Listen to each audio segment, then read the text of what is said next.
তো হে বন্ধুরা, আশা করছি তোমরা সকলে ভালো আছো। তো এখন আমি আছি ঘরে, আর এখন আছি আমি বারান্দা দাঁড়িয়ে। তো এখন বন্ধুরা খাওয়া দাওয়া করব। তো যাই হোক বন্ধুরা, ফ্রেশ হয়ে রেডি হয়ে চলে এসেছি। আর দেখো বন্ধুরা, আজকে কিন্তু কাজের জায়গা কিন্তু প্রচণ্ড চাপ ছিল, তার জন্য রাত অনেকটা হয়ে গেছে, লেট করে এসেছি। তো বন্ধুরা খাওয়া দাওয়া করব, তবে কিন্তু বন্ধুরা আজকে কিন্তু আমি কোনো ঘরের রান্না খাবো না।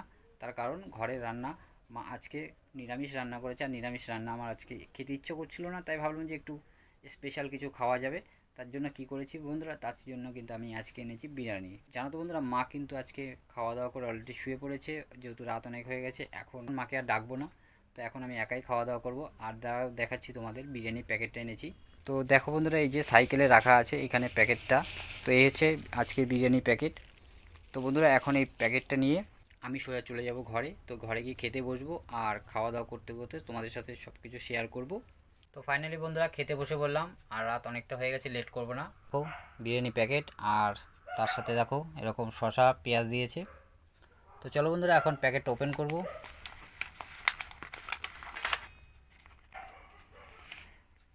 তো এই হচ্ছে ফাইনালি বন্ধুরা বিরিয়ানি এনেছি। আর দেখো এর মধ্যে আছে রাইস।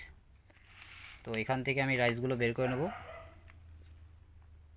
আর একদম দেখো মশলাদার রাইস। আর প্যাকেটটা ভাঙার সাথে সাথে না সুন্দর গন্ধ বেরিয়েছে।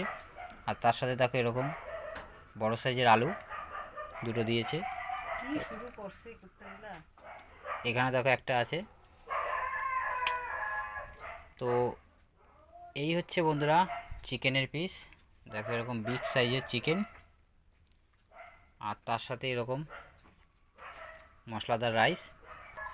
বাইরে প্রচণ্ড কুকুর ডাকছে, এটা আমাদের রোজকারই ব্যাপার।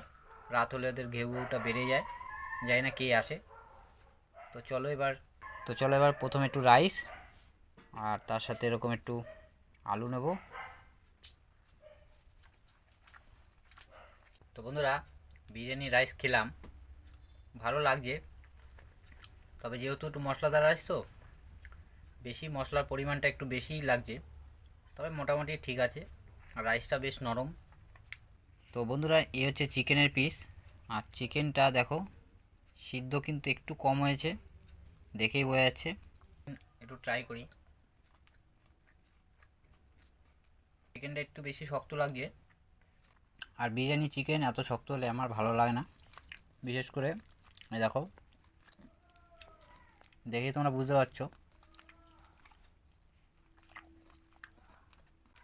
যেহেতু এনে ফেলেছি, খেতে তো হবেই, ফেলে দেওয়া তো যাবে না। তো চলো বন্ধুরা, আজকের ব্লগটা এই পর্যন্ত থাকলো।